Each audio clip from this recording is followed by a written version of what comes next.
मैं शहला निगार good news के एक और एपिसोड के साथ एक बार फिर आप सबके सामने हाजिर हूं।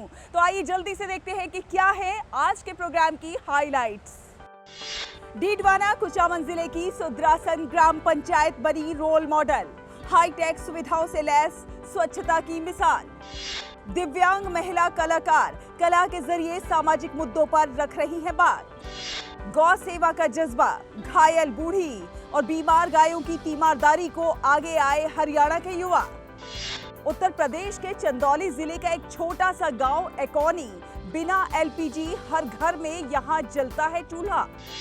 मध्य प्रदेश की जिज्जी की पंचायत रेस्टोमार्ट महिला सशक्तिकरण की बड़ी मिसाल। ना कोई इंटरनेट ना कोई डेटा खर्च, उत्तराखंड के एक टीचर ने बनाया लर्निंग ऐप।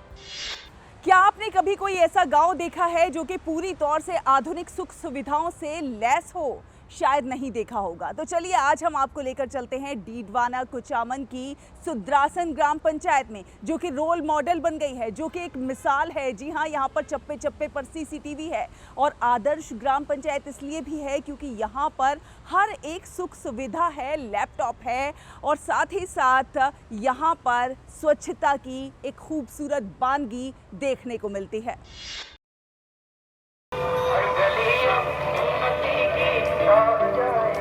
साफ सुथरा मोहल्ला तो ही होंगे स्वस्थ समाज। डीडवाना कुचामन जिले की सुंदरासन ग्राम पंचायत को स्मार्ट और हाईटेक पंचायत कहें तो कोई अतिशयोक्ति नहीं होगी। यहाँ पूरे गांव में आपको सीमेंटेड सड़कें नजर आएंगी। वहीं गलियों और रास्तों पर रात में जगमगाती स्ट्रीट लाइट्स और हाई मास्क लाइट दिखाई देंगी। यही नहीं, पूरे गांव के रास्तों और हाईवे पर लगभग 25 सीसीटीवी कैमरे लगे हुए हैं।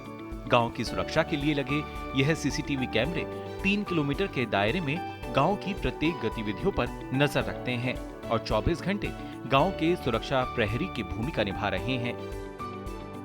इन कैमरों का कंट्रोल रूम ग्राम पंचायत कार्यालय में बनाया गया है, जहां सरपंच खुद कंट्रोल रूम से मॉनिटरिंग की जिम्मेदारी संभालती हैं। हमारी पंचायत में लोगों की सड़क बनवा दी और ब्लॉक गलवा दिया ठोठो और मेन स्टैंड पर लाइट लगवा दी, कैमरा लगवा दिया। हमने हर मोड़ पे कैमरा लगाया और उसका कंट्रोल यहाँ लगाया है।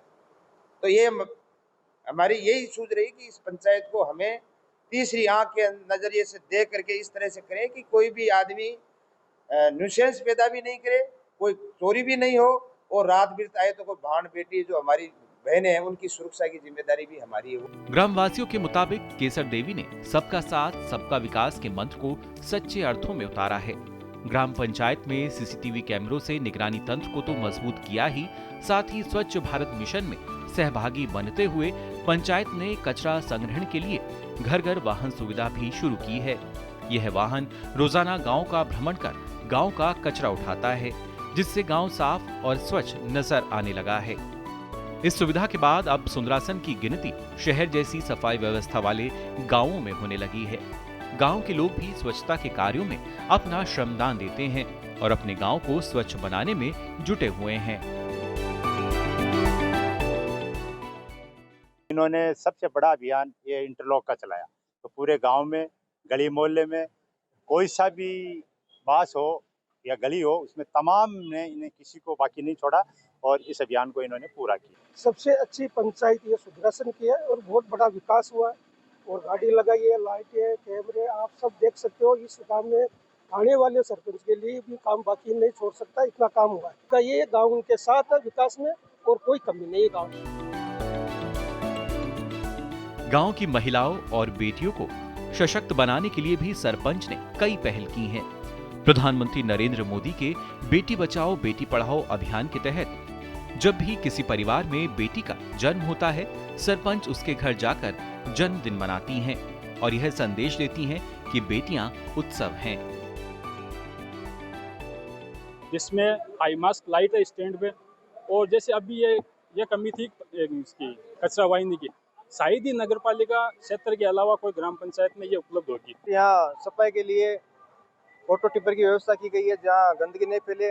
बस स्टैंड पे बैठने के लिए व्यवस्था की गई है, कुर्सियों की व्यवस्था की गई है, पीने पानी के लिए प्याऊ बनाई गई है। सुंदरासन ग्राम पंचायत की ये कहानी बताती है कि अगर गांववासी जागरूक हों और पंचायत नेतृत्व मजबूत, संवेदनशील और दूरदर्शी हो तो गांव भी स्मार्ट बन सकते हैं, बेटियों का मान भी बढ़ सकता है और सुरक्षा, सफाई के मानक भी तय हो सकते हैं। सुंदरासन अब सिर्फ एक गांव नहीं बल्कि पूरे राजस्थान की ग्राम पंचायतों के लिए एक प्रेरणा स्रोत बन चुका है। गुड न्यूज जज्बा इंडिया के लिए राजस्थान के सुंदरासन से शबीक अहमद उस्मानी की रिपोर्ट, डीडी न्यूज।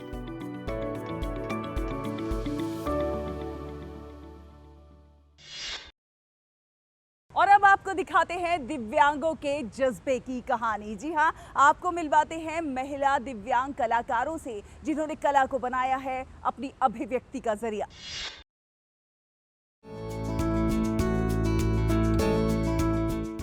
नई सोच, नई दिशा और एक ऐसा मंच जहां भावनाएं शब्दों से आगे बढ़कर कला का रूप ले लेती हैं। प्रभात सोसाइटी फॉर चाइल्ड डेवलपमेंट द्वारा आयोजित ये विशेष प्रदर्शनी a journey into expression what is love सिर्फ एक आर्ट एग्जीबिशन नहीं बल्कि एहसास की वो यात्रा है जो दिल से निकलकर सीधा आत्मा तक पहुंचती है। जो लोग बोल नहीं पाते हैं, जो लोग कुछ समझ नहीं पाते हैं, सोच नहीं पाते हैं, उनको मिला एक ऐसा प्लेटफॉर्म जहां उन्होंने अपनी अभिव्यक्ति को उजागर करके हमें ये बता दिया कि वो भी एक अच्छे कलाकार बन सकते हैं।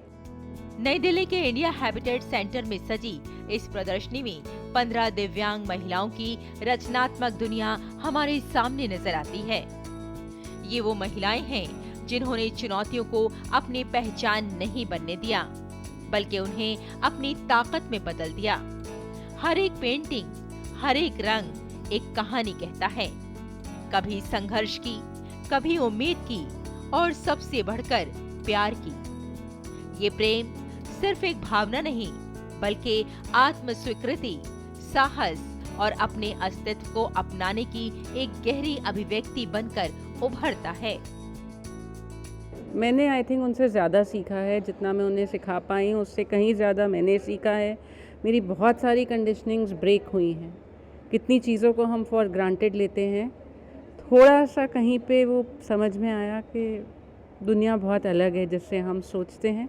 शायद हम ज़्यादा बदल चुके हैं और वो लोग एक लेवल पे इनोसेंट रह गए। हमने अपनी इनोसेंस बहुत पहले खो दी कहीं। इन दिव्यांग महिलाओं की ये यात्रा हमें ये सोचने पर मजबूर करती है कि असली सीमाएं हमारे शरीर में नहीं बल्कि हमारी सोच में होती हैं और यही सोच आज देश के नेतृत्व में भी दिखाई देती है।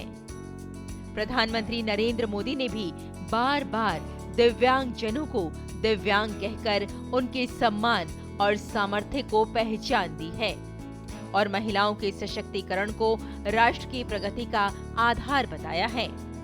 उनका ये विश्वास कि हर महिला में अपार शक्ति है आज इन कलाकारों के रूप में साकार होता दिखाई देता है। सोसाइटी फॉर चाइल्ड डेवलपमेंट विकलांग व्यक्तियों के साथ काम करते हैं और हमारी कोशिश है कि जो मौका आप और हमें मिला है उन्हें भी मिले। और हमने देखा है कि ये जो आर्ट एंड क्राफ्ट या कला जो है, जो हमारे देश का एनीवे इतनी बड़ी खूबी है, उन तक पहुँचाए तो उनका जीवन भी संवर जाता है। एक्सप्रेशन जो है, मतलब हम रोटी कपड़ा मकान ये बेसिक्स हमारे जो हैं वो तो हैं, लेकिन जो एक्सप्रेस करना, कैसे हम एक दूसरे के साथ इंटरेक्ट करते हैं, how do I feel about you, how do you feel about somebody else, एक बेसिक ह्यूमन कनेक्शन जो है उसका बेसिस, उसका जो मूल है दैट इज़ लव, वो प्यार है। तो वो उस प्यार को हम कैसे उनके अंदर से निकालें, how do we help them understand that, how do we understand that from them. यह प्रदर्शनी हमें सिखाती है कि प्रेम है खुद को स्वीकार करना, प्रेम है हर मुश्किल में मुस्कुराना और प्रेम है अपने सपनों को पंख देना, चाहे हालात कैसे भी हों। प्रभात की ये पहल न सिर्फ कला को एक मंच देती है बल्कि समाज को एक नई सोच भी देती है, एक ऐसी सोच जहां हर व्यक्ति, हर महिला बराबरी और सम्मान के साथ आगे बढ़ सके। गुड न्यूज इंडिया के लिए रेशमा की रिपोर्ट, डीडी न्यूज।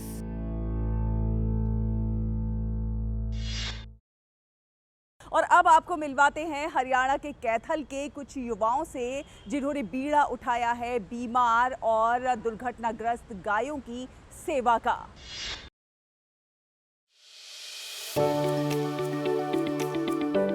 मिलिए कैथल के युवाओं से जिन्होंने बीड़ा उठाया है गायों की सेवा का।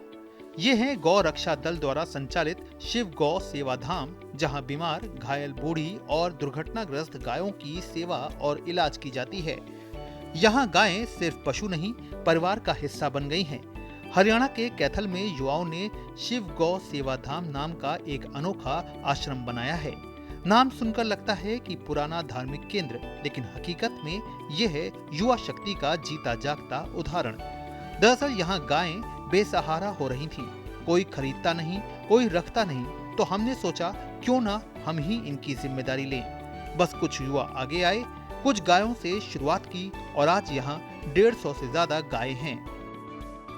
हमारी टीम ने जो कैथल जिले का पहला हॉस्पिटल है जो गौ चिकित्सालय के नाम से है, इसके अंदर अन्य जीवों की हम सेवा करते हैं और रात दिन हमारी एम्बुलेंस भी हमारे पास, उसकी भी सुविधा है। और सभी मिलकर गौ माता का उपचार या कोई नील गाय है, अन्य जीवों को भी हम यहाँ पर रेस्क्यू करके लाते हैं और उनकी अच्छी तरह से डॉक्टरों की टीम है हमारी जो 24 घंटे यहाँ पर सर्विस देती है अपनी और अच्छी प्रकार से इलाज करते हैं।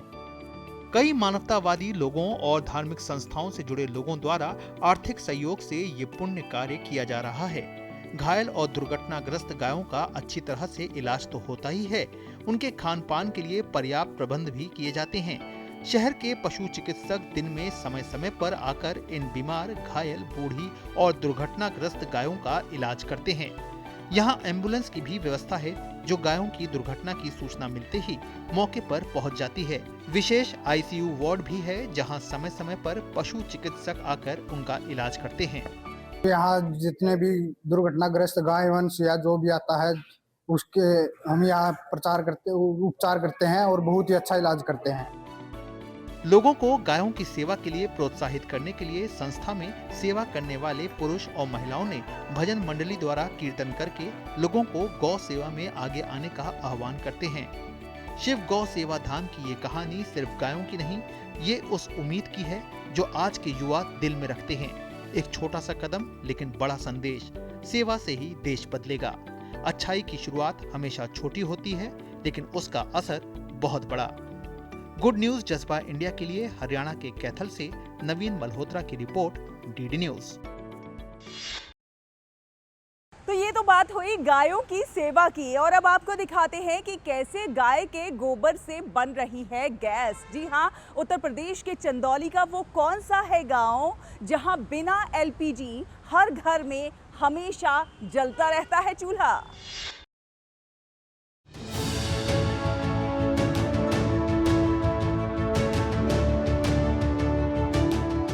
मिलिए उत्तर प्रदेश के चंदौली के नियामताबाद विकास खंड के एकौनी गांव के युवा उद्यमी चंद्र प्रकाश सिंह से, जिनकी दूरदर्शी सोच ने अब अपना रंग दिखाना शुरू कर दिया है। इस गांव में इनके द्वारा स्थापित बायोगैस संयंत्र से पाइपलाइन के जरिए 125 घरों को खाना बनाने के लिए पर्याप्त मात्रा में गोबर गैस आसानी से मिल रही है, जिससे लोगों को घरेलू गैस की किल्लत का सामना नहीं करना पड़ रहा। गांव के लोगों के चेहरे पर एलपीजी संकट की चिंता दूर दूर तक दिखाई नहीं दे रही और न ही यहां के लोग गैस एजेंसियों पर एलपीजी गैस के लिए लंबी कतार में खड़े हो रहे। एकौनी गांव ने दिखा दिया है कि अगर इरादे मजबूत हों तो संसाधनों की कमी भी रास्ता नहीं रोक सकती। गांव में मौजूद पशुधन अब सिर्फ आजीविका का साधन नहीं बल्कि ऊर्जा का भी प्रमुख स्रोत बन चुका है। मेरे पीछे जो बायोगैस लगा हुआ है, इस बायोगैस से जो गैस उत्पन्न होता है वो गांव में 125 घरों को पाइपलाइन के माध्यम से गैस सप्लाई हो रहा है। इस बायोगैस लगाने के पीछे जो मेरा मुख्य उद्देश्य था कि जो गोबर है वो अभी तक लोग एक वेस्ट की तरह समझते थे और उसका जो सही उपयोग नहीं हो पा रहा था, तो उसको भी हम लोग एक कह सकते हैं कि एनर्जी के फॉर्म में यूज कर रहे हैं, जिससे मतलब पॉल्यूशन भी कम हो रहा है। प्रशासन के द्वारा अब बायोगैस संयंत्र के इस मॉडल को जनपद की सभी गौशालाओं में स्थापित किया जाएगा, जिससे लोगों के घरों में गोबर गैस की आपूर्ति होगी। साथ ही गैस संयंत्र से निकलने वाले अपशिष्ट से बनाई जैविक खाद बनाई जाएगी। बायोगैस प्लांट से डेली करीब 100 क्यूबिक मीटर की गैस प्रोड्यूस करती हैं, जो कि करीब यहाँ पे 120 परिवारों को गैस कनेक्शन दे करके बायोगैस जो प्रोड्यूस हो रही है वो सप्लाई भी की जा रही है। गोबर से तैयार की जा रही बायोगैस न केवल सस्ती है बल्कि पर्यावरण के लिए भी सुरक्षित है। इससे न तो प्रदूषण होता है और न ही जंगलों पर ईंधन के लिए निर्भरता बढ़ती है। सबसे खास बात यह है कि इस पहल से गांव के लोगों की जिंदगी आसान हो गई है। अब उन्हें गैस सिलेंडर की चिंता नहीं करनी पड़ती और रसोई का काम भी बिना रुकावट के चलता है। कम खर्चे में ज़्यादा उपयोग कर ले रहे हैं। उस गैस के एलपीजी के अपेक्षा इसमें हमको ज़्यादा फायदा नजर आ रहा है, खर्चा भी कम होता है। 3 साल से चल रहा है सर, खर्चा तो बहुत कम है, उसमें तो 1000 रुपए के आसपास आता है और यहाँ 400-500 में काम चल जाता है। चंद्र प्रकाश सिंह नंद सदन गौशाला चलाते हैं। 2016 में लगभग 50 गायों के साथ शुरुआत हुई, जो अब करीब 200 हो गई है। ऐसे में प्रतिदिन लगभग 3000 किलोग्राम गोबर का प्रबंधन करना एक चुनौती थी। तब विचार आया कि क्यों ना गोबर से गैस बनाई जाए, और फिर बेंगलुरु स्थित SAAF एनर्जी से संपर्क करने से पहले उन्होंने बायोगैस प्लांट स्थापना में शामिल कई फर्मों से संपर्क किया था। निर्माण का काम साल 2021 में शुरू हुआ और 1 साल बाद ये प्लांट चालू हो गया। बायोगैस की आपूर्ति गांव में लगभग 3.7 किलोमीटर लंबी प्लास्टिक पाइपलाइन के जाल के जरिए की जाती है। चंद्र प्रकाश के मुताबिक प्रतिदिन लगभग 80 से 90 घन मीटर गैस का उत्पादन होता है, जो कि गर्मी के मौसम में बढ़ जाती है। हमारे गौशाला में 200 गौवंश हैं, जिससे प्रतिदिन लगभग 3000 किलो के आसपास गोबर निकलता है। उसका जो उपयोग है, हम अपने ही गौशाला में निर्मित बायोगैस में उस गोबर का इस्तेमाल करते हैं। एकौनी गांव आज सिर्फ आत्मनिर्भर ही नहीं बल्कि देश के अन्य गांवों के लिए भी प्रेरणा बन चुका है। ये कहानी है बदलाव की, ये कहानी है सोच की, और ये कहानी है एक ऐसे भारत की जो खुद अपने बल पर आगे बढ़ रहा है। गुड न्यूज जज्बा इंडिया के लिए उत्तर प्रदेश के चंदौली से मनोज त्रिपाठी की रिपोर्ट, TD न्यूज।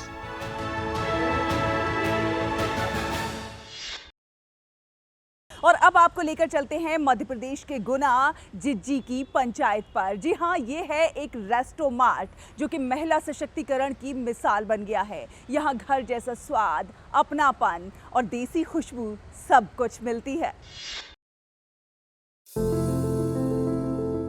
गुना नेशनल हाईवे 46 बाईपास के पास आजीविका मिशन की बिल्डिंग में एक नई पहचान बना रहा है जिज्जी की पंचायत रेस्टोमार्ट। राष्ट्रीय ग्रामीण आजीविका मिशन के अंतर्गत सरस्वती स्व सहायता समूह की 10 महिलाओं ने बैंक लोन लेकर इस रेस्टोमार्ट की शुरुआत की।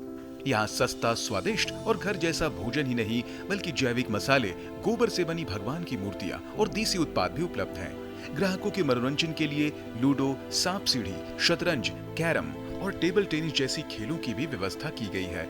रेस्टोमार्ट की सजावट में पुरानी कलाकृतियों, पुराने टेलीफोन, घड़ियां और पीतल की घंटियां इसे खास बनाती हैं। इसमें जिज्जी की जो पंचायत का कॉन्सेप्ट है, बेसिकली वो एक जो हमारे SHG ग्रुप्स हैं वो किस प्रकार से यदि उनको थोड़ा सा मोटिवेट किया जाए तो वो एक बेहतरीन काम कर सकते हैं, उसका एग्जाम्पल है। गुना जिला प्रशासन के सहयोग से यह प्रदेश का अपनी तरह का पहला ऐसा नवाचार है। 2019 में तैयार आजीविका मिशन का यह भवन कोरोना काल में उपयोग न हो पाने के कारण खाली और क्षतिग्रस्त हो गया था। 2025 में जिला पंचायत द्वारा 20 लाख रुपए स्वीकृत कर भवन का नवीनीकरण कराया गया और रेस्टोमार्ट की तर्ज पर सजाया गया। अब प्रतिदिन 80 से 100 ग्राहक यहाँ पहुँच रहे हैं, शहरवासी भी और हाईवे यात्री भी। वर्तमान में स्थिति यह है कि हमने इसमें जिला पंचायत की तरफ से 20 लाख रुपए और स्वीकृत किए और पूरा इसमें ये 20 लाख के अंतर्गत बहुत ही किफायती तरीके से पूरा रेनोवेट हुआ। जो उसमें फन जोन है, जिसमें आपने देखा होगा टेबल टेनिस है, वहाँ पे लूडो है, चेस है, कैरम है, क्रिकेट भी है वहाँ पर। तो ये सारी चीज़ें कंपोनेंट जो हैं वो हम लोगों ने उसमें सम्मिलित किए। जो बिल्डिंग क्षतिग्रस्त हो गई थी उसको पूरा रेनोवेट किया गया बहुत अच्छे तरीके से, और साथ में एक रेस्टोरेंट भी शुरू किया गया। सर मैंने इंस्टाग्राम पे देखा था जिस पंचायत, तो फिर हम लोग यहाँ पे आए। खाना बहुत अच्छा है, 120 की थाली है, सफिशिएंट है, अच्छे रेट है, टेस्ट बहुत अच्छा है, घर जैसा टेस्ट है, अच्छा खाना है। आज जिज्जी की पंचायत रेस्टोमार्ट से बैंक की किश्त चुकाने के बाद भी प्रत्येक दीदी को 10 से 12 हजार रुपए मासिक आमदनी हो रही है। दाल बाटी, कढ़ी चावल से लेकर चाउमीन, मैगी, नाश्ता और चाय, हर स्वाद यहाँ मौजूद है। परिजनों की सहभागिता से और भी लोगों को रोजगार मिला है। कॉलेज में पढ़ने वाली अंकिता लोधा रिसेप्शन और बिलिंग संभाल रही हैं, तो समूह की अध्यक्ष सुनीता लोधा नेतृत्व कर रही हैं। खूब आमदनी हो रही है और खूब महिलाओं को सुविधा भी है। हम सर खाना बनाते हैं, बड़ी खाने आते हैं लोग और बढ़िया चलता है, हमें बढ़िया सैलरी मिल जाती है, मतलब बढ़िया। इस समूह में 10 महिलाएं काम करती हैं और हमारे यहाँ अच्छे अच्छे प्रोडक्ट मिलते हैं, गोबर, दाल, मसाले आदि। निश्चित तौर पर जिज्जी की पंचायत सिर्फ एक रेस्टोमार्ट नहीं बल्कि आत्मनिर्भर भारत की मजबूत कड़ी है, जो गुना से निकलकर पूरे प्रदेश और देश के लिए मिसाल बन रही है। गुड न्यूज जज्बा इंडिया के लिए गुना से राजेंद्र राजपूत की रिपोर्ट, डीडी न्यूज।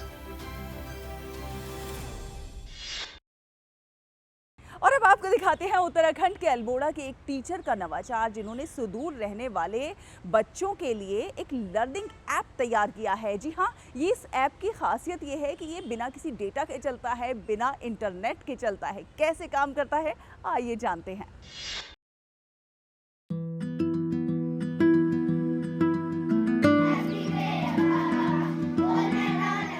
मटीला धुरा गांव, ताड़ीखेत ब्लॉक, अल्मोड़ा, जहां नेटवर्क का नामो निशान नहीं, बिजली भी कभी कभार आती है।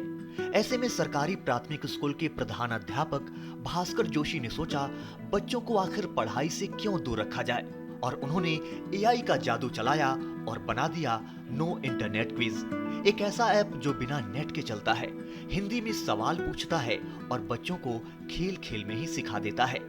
सामान्य ज्ञान हो, गणित हो, विज्ञान हो या फिर उत्तराखंड की संस्कृति के सवाल, ये सभी जवाब को सही सही देता है, और इसके लिए चाहिए तो बस एक स्मार्टफोन।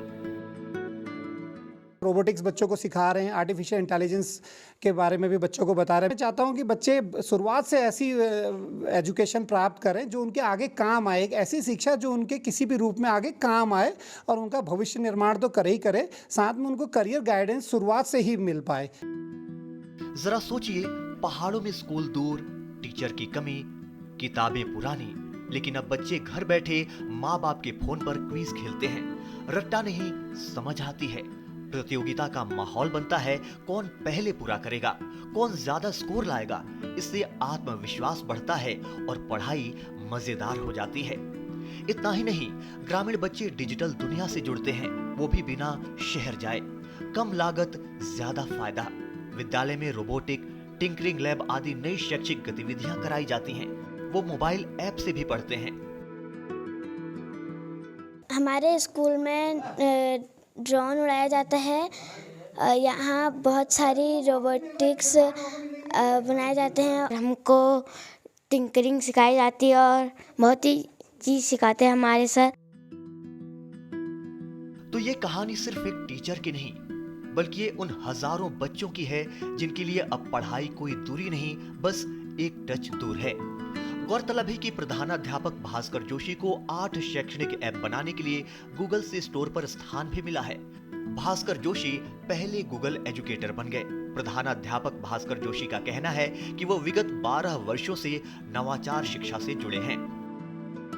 जो आजकल ये क्या कहते हैं, एआई से संबंधित जितने भी कार्यक्रम हैं वो हमारे गुरुजी यहाँ पे बच्चों को सिखाते हैं। हमको भी सीखने का सहयोग मिल रहा है। हर चीज़ बच्चों को सिखाया जा रहा है यहाँ, सब कुछ। ये हमारा अच्छा सहयोग, और मैं भी अपने तरफ से पूरी कोशिश सहयोग भी देता रहता हूँ बराबर। भास्कर जोशी जैसे लोग साबित करते हैं, शिक्षा के लिए न पैसा चाहिए न बड़ा स्कूल, बस एक जज्बा चाहिए, और वो जज्बा आज मटीला धुरा में चमक रहा है। गुड न्यूज जज्बा इंडिया के लिए उत्तराखंड से ब्यूरो रिपोर्ट, डीडी न्यूज।